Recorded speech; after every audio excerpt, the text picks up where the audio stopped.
Bible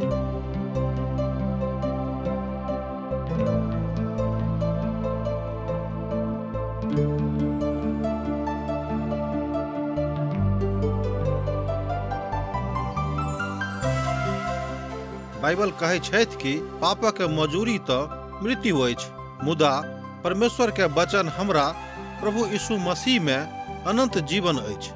हम सब एहन काज करै छी जे परमेश्वर के अप्रसन्न करै छी, जे हमरा के सजा दिलाबऽ के पात्र बनाबै छै।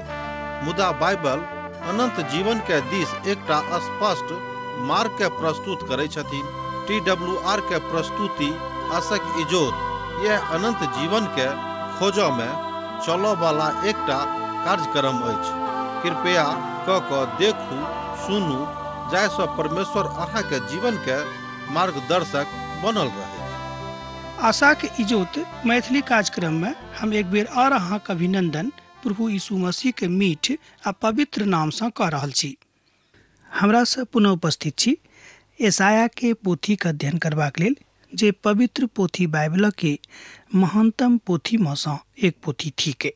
जेना कि हमरा लोकन अध्याय 7 में देखलहुं हैं कि अध्याय 7 में प्रभु यीशु मसीह के जन्म के विषय में भविष्यवाणी मिलैत अछि। कोनाक ओतऽ गृह युद्ध भ जाइत अछि आ तकरा बाद में सब ठाम तितर बितर भ जाइत अछि। आ तकरा बाद हमरा लोकन देखै छी कि प्रभु यीशु मसीह के विषय में, अर्थात प्रभु यीशु मसीह के जन्म के विषय में ओतऽ भविष्यवाणी कयल गेल छैक।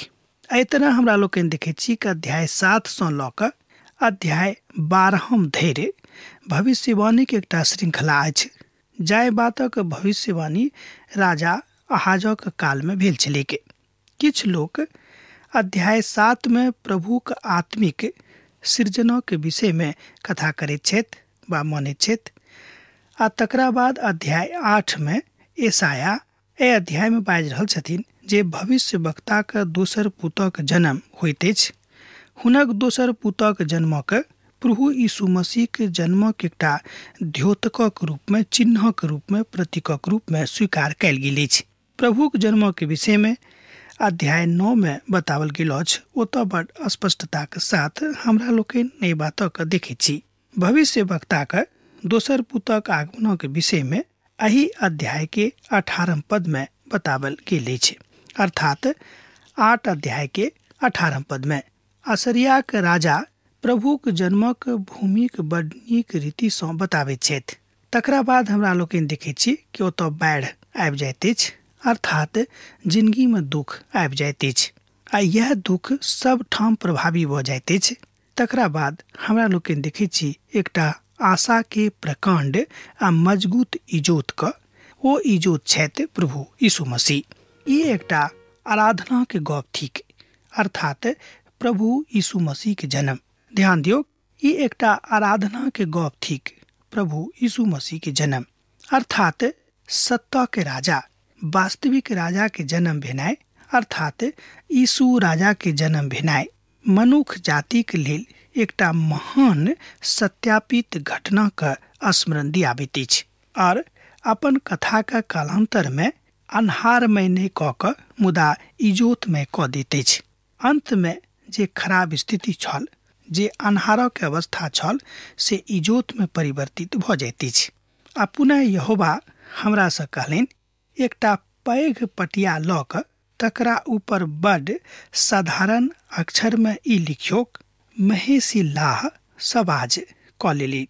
ए बातक हमरा लोकन 8 अध्याय के 1 पद में देखै छी, अर्थात जँ अहाँ विचार क रहल छी जे ओ अबैया छथि, जँ अहाँ ई विचार क रहल छी कि प्रभु आबि रहल छथि, तहन अहाँ एहि बातक बड़ नीक रीति सँ अपना जिंदगी के अंगना में लिख के राखि लिअ कि ओ अबैया छथि, अर्थात अहाँ के जिंदगी के अंगना भेल अहाँ के हृदय। विचित्र नाम अछि जाय नामक हमरा लोकन एहिठाम 1 पद में पढ़लहुँ हैं। ई एकटा लड़का के नाम छिक जे एहि तरह से रहैक, मेहिर सालेज बाज एकटा नाम अछि जे बड़ महत्वपूर्ण नाम सेहो अछि। कोनो भाषा में अहाँ कोनाक एहि विचारक लऽ कऽ आबि सकैत छी आ एहि बातक अर्थक निकालि सकैत छी। यशायाक पुतक एहिठाम एहि बातक कहल गेल छनि, हम हुनक पुकारक नाम नहीं जानैत छी, हुनक नामक छोट कऽ कऽ हमरा लोकनि माहिर वा हरा बाजि सकैत छी। अब एसायाक पुतक ई विचित्र नाम परमेश्वरक कियाक देने रहैत, कियाक ती नाम परमेश्वर हुनका देने रहन, ओ कियाक ई नाम हुनका देने रहन, ए बातक तऽ हमरा लोकनि नहीं जानैत छी। शायद आगाँ एहि पोथी हमरा लोकनि अध्ययन करब तऽ सीखब। आर एही कारण अहाँ एहि पदमे अर्थात 18 पदमे देखै छी जे परमेश्वर एहि बातक बता देलनि कि संसारक अन्हारक, संसारक तमक इजोतमे परिवर्तित करबाक लेल परमेश्वरक पूत एहि संसारमे अबैया छथि। देखियौ, हमरा जँ पूत यहोवा सौंपने छथि तकरा सेनाक यहोवाक दिससँ जे सरियान पहाड़ पर रहैत छलाह, ई इस्राएलीक लेल चिन्ह और चमत्कार अछि। एहि बातक हमरा लोकनि एहिठाम 18 पदमे देखैत छी। देखियौ पद 18 के, देखियौ हमरा जे पूत यहोवा सौंपने छथि तकरा सेनाक यहोवाक दिससँ जे सिय्योन पहाड़ पर रहैत छलाह, ई इस्राएलीक लेल चिन्ह और चमत्कार अछि। आ ई नाम बड विचित्र बातक बताबैत अछि। रोमियो पोथी तकर 8 अध्याय तकर 31 पदमे एहि बातक स्पष्टताक साथ बखान भेटैत अछि। तैं हम एहि बातक विषयमे की बाजब? जँ परमेश्वर हमरा दिस छथि तऽ हमरा विरोधमे की भऽ सकैत छथिन? एहि तरह हमरा लोकनि बाजि सकलहुँ हैं कि 8 अध्याय के 31 पदमे एहि नामक के वास्तविक अर्थक बतावल गेल अछि, जाहि बातक प्रकाशन संत पौलुसक परमेश्वरक माध्यमसँ भेटल रहनि। एहि पूतक नाम आहाजक लेल एकटा नव सनेश लऽ कऽ आबैत अछि। ओ एसायाक एकटा बड पैघ पटियाक लऽ कऽ ओहि नामक लिखेबाक लेल बाजि रहल छलाह, अर्थात हुनका बजौने रहथि। ओ बाजि रहल रहथि जे एहि नामक बड़ साधारण अक्षरमे लिख लेब, कियाक तऽ परमेश्वर अपन लोकक हुनक दुश्मनसँ रक्षा रखवाली करबाक लेल एहि बातक हुनका स्पष्ट कऽ देलनि कि हम अहाँक दुश्मनसँ अहाँक रक्षा रखवाली करबाक लेल तैयार ठीकू हैं। एसायाक पोथी तकर 8 अध्याय तकर 2 पद, और हम विश्वास जोग पुरुष सभक अर्थात उरियाह राजाक और जेबेरहक पूत जकरियाक ओही बातक लऽ कऽ ओही कथाक साक्षी देब। उरिया शब्दक अर्थ होइत अछि यहोवा हमर इजोत छथि। ध्यान दियौक, उरिया शब्दक अर्थ होइत अछि यहोवा हमर इजोत छथि। दोसर गपमे परमेश्वर हमर इजोत छथि। जकरिया शब्दक अर्थ होइत अछि यहोवा हमरा याद रखता है या हमरा स्मरण राखैत छथि। जेबेर याक शब्दक अर्थ होइत अछि परमेश्वर हमरा आशीष देता है। एहि तरह हमरा लोकनि देखैत छी कि एक एक शब्दक बड़ रुचिकर अर्थ अछि। एहि द्वारा परमेश्वर हुनका कहलनि कि पटिया लऽ कऽ चलौं। ई बड़ रुचिकर कथा अछि कि नहि? ओ गवाही पर दऽ रहल छथि जे हुनक नामक अर्थ होइत अछि यहोवाक इजोत, अर्थात ओ गवाही दऽ रहल छथि कि हमर नामक अर्थ होइत अछि इजोत। ओ हमरा संगे छथि। परमेश्वरक मुखक उद्देश्य इएह छनि जे ओ मनुख जातिक आशीष दैत ओ अपन कथाक कहियो नहि बिखारैत छथि। एसायाक पोथीमे एहि बातक, एहि विधाक, एहि काजक बड़ स्पष्टता के साथ स्पष्ट कयल गेल छै। एहि बातक सनेश हमरो सब गोटेके भेटैत अछि, अहूँके भेटैत अछि कि एहि पोथीके माध्यमसँ हमरा लोकनि सीख सकलहुँ हैं कि गृह युद्धक अवस्थामे, भूखमरीक अवस्थामे, गरीबीक अवस्थामे महान आशा के साथ प्रभुक दिस देखबाक आवश्यकता थिक। यह बात अहाँक जिंदगीमे एकटा बड़का सनेश लऽ कऽ आयत, एकटा बड़ पैघ आशा लऽ कऽ आयत। एक बड़ पैघ आशाक इजोत अहाँक जिंदगीमे झलकत। ओ अपन बातक बड़ नीक रीतिसँ एहिठाम स्पष्ट कऽ दैत छथि। एहि तरह हमरा लोकनि देखैत छी कि एसाया एहि बातक बड़ नीक रीतिसँ स्पष्ट कऽ रहल छथिन। और हम अपन पत्नीक लगमे गेलहुँ हैं आ ओ गर्भवती भेलीह आ हुनक बेटा भेलनि। आ तहन यहोवा हमरासँ बजलाह, हुनक नाम महेशान्याबाज राखब। एहि बातक पुनः एक बेर ओ बता रहल छथि एही पोथी के एही अध्याय के पद 3 में। एहिठाम जे पूत एसायाक पत्नीक भेलनि हुनक नाम रखबाक लेल यहोवाक पूतक जन्मसँ पूर्वमे ई बातक दिखा देवल गेल रहनि। यह अछि एहि पदक भविष्यवाणी। एहिसँ पहिने की नाम राखल जेतनि, की नेनहक माय बाबू एहि बातक ज्ञान जानैत रहथि वा एहि बातक ज्ञान राखैत रहथि? हमरा हिसाबे हुनका एहि बातक ज्ञान नहि रहनि। ओ दशमीक और सेमरोनक बाट दऽ कऽ जाइत रहथि। ओ धनसँ भऽ सकैत छथि कि खूब परिपूर्ण हेताह, भऽ सकैत कि हुनका जिंदगीमे विपैत सेहो होइतनि। वस्तुतः स्थिति की रहैक ओहिठाम खूब स्पष्ट नहि थिक। मुदा अश्शूरक राजा अपन देशक हुनका पठौतीके एहि बातक भविष्यवाणी ओहिठाम भऽ जाइत अछि। जँ अहाँ पद 4 के देखबेके एहिसँ पूर्व कि नेनहक माय बाबूक बजबाक ज्ञान, ध्यान दियौक, एहिसँ पूर्व कि नेनहक माय बाबू बजबाक ज्ञान भऽ जाइन, ओ सीरियाक और अपन आपक दऽ दिक। आ जे दुश्मन उत्तरी गणराज्यक दुश्मन रहथि ओ हुनका सभक गुलामीमे पठेबाक प्रयास कऽ रहल छलाह। विषय तऽ परमेश्वरक महिमा रहैक और अनुग्रहक कारणे ई बात हुनका जिंदगीमे घटयवला रहैक परमेश्वर ओहि बातक बड़ स्पष्ट कऽ दैत छथि। यहोवा पुनः हमरासँ दोसर बेर बजलाह। एक बेर आर ध्यान दियौक, यहोवा पुनः हमरासँ दोसर बेर बजलाह। एहि दुआरे जे लोक जे सिलोहक आस्ते आस्ते बहयवला सोताक निकम्मा बुझैत छथि और रसीन और रमल्लाक पुतक संगे एफाक आनंद कऽ दैत छथि। एहि तरह हमरा लोकनि परमेश्वरक वचनक देखैत छी।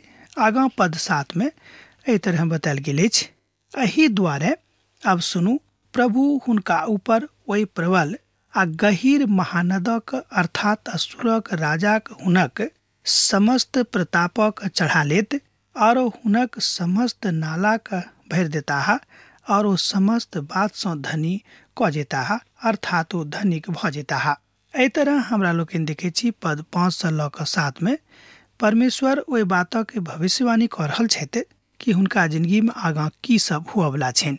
पवित्र बाइबलक एकटा बड्ड महत्वपूर्ण पद अछि, लोक सालेहक पानिक जकाँ बहि जेतिक, जकर अर्थ होइत अछि पठा देवल गेलाह। ओ ओहि शांतिक अस्वीकार कऽ दैत अछि जे शांति परमेश्वर हुनका दऽ देने रहनि। बहुत बेर हमरा सब जे शांति प्रभुक दिससँ आबैत अछि तकरा हमरा लोकनि अनेरी गमा दैत छी, ई ज्ञान रहलाक बादो कि ई प्रभुक शांति हमरा लग पहुँचल अछि। 7 पद में हमरा लोकनि एहि बातक बड़ स्पष्टताक साथ देखैत छी। एहिठाम पानि बहि कऽ एहि बातक बड़ स्पष्ट कऽ दैत अछि। एसायाक काल में बसंतक आगमन बड़ महत्वपूर्ण बात छलैक, जेनाकि आजुओक युग में हमरा सभक देश में अछि, हमरा सभक हिस्सा में अछि। अब ओहि कथाक ओतेक अर्थ नहि लगावल जा सकैछ। दोसर अर्थ में बाढ़क पानि परमेश्वरक न्यायक दिस इशारा करैत अछि। बाढ़क पानि आ बाढ़क विभीषिका एहि बातक हमरा सबसँ बेसी आर के बुझि सकैत छथि। हमरा लोकनि जानै छी एहि बातक बड़ स्पष्टताक साथ कि बाढ़क पानि आ बाढ़क विभीषिका कोन तरहक होइत अछि। एहि तरह हमरा लोकनि देखैत छी कि पानि ओहि बातक दिस इशारा कयल गेल अछि कि परमेश्वरक न्याय दुनू तरहक नजदीक लेल होइत, जे हुनका माध्यम दऽ कऽ वा हुनका लग दऽ कऽ नहि चलैत छथि। अपन समाज में ओ पठा रहल छथि जे एहि बातक कोनो एम्हर उम्हर कऽ कऽ नहि देखियौक, मुदा जे केओ पाप करताह हुनका एहि बातक भोगैये पड़तनि। जिह्वा तऽ गाछी अछि, ओहिमे तरह तरह के नीक फल फड़ैत अछि आ कहियो कहियो खराब फल सेहो फड़ैत अछि। किएक तऽ जिह्वासँ हमरा लोकनि बहुत बेर पैघ पैघ पाप करयवला गप करैत छी। सेलह एहि बातक दिस इशारा करैत अछि। तैं हमरा सभक अपन जिंदगी के बसंतक लेल खूब नीक रीतिसँ प्रतीक्षा करबाक अछि। आगाँ हमरा लोकनि देखैत छी कि महेर्सलाह सवाजक चिन्ह अर्थात परमेश्वर एहिठाम अपन आदमी आहाजक लेल आशीषक कारण भऽ रहल छथि। ओ अपन आहाजसँ बाजि रहल छथि, हम अहाँके बता देब आ जँ अहाँ हमरा दिस घुरि आयब तहन हम अहाँके आढ़ कऽ देब, अर्थात अहाँके बचा देब। आरो यहूदा पर से हो चढ़ आबैत और वैसे बढ़ैत बढ़ैत ओहि पर बढ़त और गारा धरि पहुँच जायत। आ हे इमैनुअल, अहाँक समस्त देश हुनक पाँखिक पसारैसँ झाँप जायत। एहि तरह हमरा लोकनि एहिठाम पद 8 में प्रभु यीशु मसीह के प्रतीक के देखै छी कि ओ असगरे संपूर्ण संसार के अपन पाँखिक आड़ में लुका के राखि सकैत छथि। एहि तरह के गीत से हमरा लोकनि गाबै छी कि प्रभु हमरा सबके अपन पाँखिक आड़ में लुका के राखैत छथि। परमेश्वर एहिठाम असरिया के एहि बातक आदेश दऽ रहल छथि जे अहाँ यहूदा के भूमि पर पसरि जाउ आ राज करू, मुदा ओ हुनक अर्थात यरूशलेमक ऊपर कहियो अधिकारी नहि बनऽ देथिन जे अहाँ यरूशलेमक लऽ लिअ। अब अहाँ आगाँ एहि बातक पद 9 में देख सकैत छी जे स्पष्टताक साथ एहिठाम भेटैत अछि। हे लोक सब, हल्ला करब तऽ कारण मुदा अहाँक सत्यानाश भऽ जायत। हे धरती के दूर दूर देशक समस्त निवासी, कान लगा कऽ सुनू, अपन अपन कमर कसब तऽ कसू, मुदा अहाँक टुकड़ा टुकड़ा कयल जायत। अपन कमर कमजोर कऽ लेब, मुदा अहाँक सत्यानाश भऽ जायत। एहिठाम बताओल गेल अछि कि अहाँ अपन कमर केतबो कसि लेब, एहिके बादो अहाँक सत्यानाश भऽ जायत। एहि तरह हमरा लोकनि एहिठाम एहि बातक देखै छी कि जे केओ प्रभुक संगतिमे छथि, जे केओ हुनका संगे रहैत छथि, परमेश्वर हुनक रक्षा रखवाली के लेल तत्क्षण खूब नीक रीतिसँ ठाढ़ भऽ कऽ हुनक रक्षा कऽ रहल छथिन। ई बात ओहि समस्त राष्ट्रक प्रतिपक्ष में अछि जे राष्ट्र सब परमेश्वरक लोकक प्रतिपक्ष में रहि कऽ हुनका विरुद्ध में काज कऽ रहल छथि। यशायाक पोथी तकर 13 अध्याय में एहि बातक लेल सेहो बताओल गेल अछि। ओहि राष्ट्रक अंत भऽ जेतैक आ तकरा बाद 35 अध्याय धरि एही तरहक महत्वपूर्ण तथ्यक ऊपर हमरा लोकनि आगाँ बखान देखै छी। एहि तरह हमरा लोकनि देखै छी कि एहि तरहक भविष्यवाणी भऽ रहल अछि कि जँ अहाँ एना करब तऽ अहाँक संगे एना भऽ जायत। परमेश्वर अपन योजना में बड्ड नीक बातक राखैत छथि। ओ अपन योजना में केकरो सतावे के हिसाब किताब नहीं राखैत छथिन। आ जँ राष्ट्र अपना योजना के अनुसार नहीं चलत तऽ ओहि राष्ट्रक परमेश्वर के न्यायक सामना करिएटा पड़तनि। आ न्याय ओहि बातक दिस अंकित करैत अछि, इशारा करैत अछि, इंगित करैत अछि जे राष्ट्र ईश्वरवादी नहीं अछि। अर्थात जँ राष्ट्रक लोग परमेश्वरक आराधना नहीं करतैक, हुनक समादक नहीं मानतैक, तऽ ई बात हुनक जिंदगी में कोना हेतैक जे ओ नीक रीतिसँ रहैक। अहाँ युक्ति करब तऽ करब, मुदा ओ निष्फल भऽ जायत। अहाँ किछुओ कियाक नहि बाजू, ओ ठहरत नहि, कियाक तऽ परमेश्वर हमरा संगे छथि। कियाक तऽ प्रभु दृढ़ता के साथ हमरा संगे बजलाहा। एही लोकक तरह हमरा सँ कथा करबाक मना कयने छथि और बजलाहा। एहि बातक लोक राजद्रोह कहेक, तकरा अहाँ राजद्रोह नहीं कहब। आ जाहि बात सँ ओ डेराइत छथि, ओहिसँ अहाँ नहीं डेरायब आ नहीं भय खायब। एहि बातक अहाँ एहिठाम देखैत छी 10 पद सँ लऽ कऽ 12 पद में। मुदा यहूदा के एही बातक लऽ कऽ सम्हरि कऽ रहबाक रहनि। अर्थात जँ ओ सम्हरि कऽ रहतथि तऽ हुनका जिंदगी में तकलीफ नहीं आबि जेथिन। एहिठाम यहूदा एकटा राष्ट्रक दिस इशारा करैत अछि, एकटा राष्ट्रक नामक दिस इशारा करैत अछि, कियाक तऽ ओहि काल में एकटा राष्ट्र छलैक। आगाँ हमरा लोकनि देखैत छी कि असरिया धरि एहि बातक समाद पहुँचैत अछि आर लोकक अन्दर में खलबली भऽ जाइत अछि। ओ अपन बातक ओहि कथासँ बाजैत छथि। ओ एहि बातक लऽ कऽ एहिठाम बता रहल छथि जे हम अहाँक संगे की करी। अर्थात परमेश्वर बता रहल छथि कि जे केओ प्रभुक लोग नहीं छथि, जे केओ परमेश्वरक संगे नहीं रहैत छथि, हुनका संगे की कयल जायक। मिस्रक लोक एही बातक बता सकैत छथि जे ओहि बातक लऽ कऽ एहिठाम बतावल जा सकैत छै। सेनाक प्रभु एक पवित्र बुझब, हुनके डर मानब और हुनके भय खायब। एहिठाम एहि बातक बतावल गेल अछि 13 पद में। सेनाक प्रभु एक पवित्र बुझब, अर्थात हुनके एकटा पवित्र बुझब, हुनके डर मानब और हुनके संगे भय खायब। और ओ शरण स्थान हैत, मुदा इसराइलक दुनू घरानाक लोकक लेल ठोकरक पाथर, अहुनक ठोकरक चट्टान आ यरूशलेमक लेल फंदा आ जाल होइत। ए बातक अहाँ 13 पद आ 14 पद में एठाम देख सकैत छी। अध्याय भेल 8। एहि तरह हमरा लोकनि पाबै छी कि परमेश्वर हुनका सभक संगे छथि। परमेश्वरक लोक अपन बातक स्मरण रखतैथ तऽ हुनका जिंदगी में नीक काज भऽ जेतैक, आ जँ हुनक बातक स्मरण नहि राखतैथ तऽ हुनका जिंदगी में नीक काज नहि हेतैन। ईश्वर प्रतिकूल परिस्थिति में, ईश्वर अनुकूल परिस्थिति में, ईश्वर अहाँक दुखक काल में, ईश्वर अहाँक सुखक काल में उपस्थित रहै छथि। स्मरण राखियौ, ओ अहाँके कहियो नहि बिसरोताह। पहिल कुरिन्थियोक पोथी 1 अध्याय तकर 23 पद में एहि बातक बाजल गेल अछि।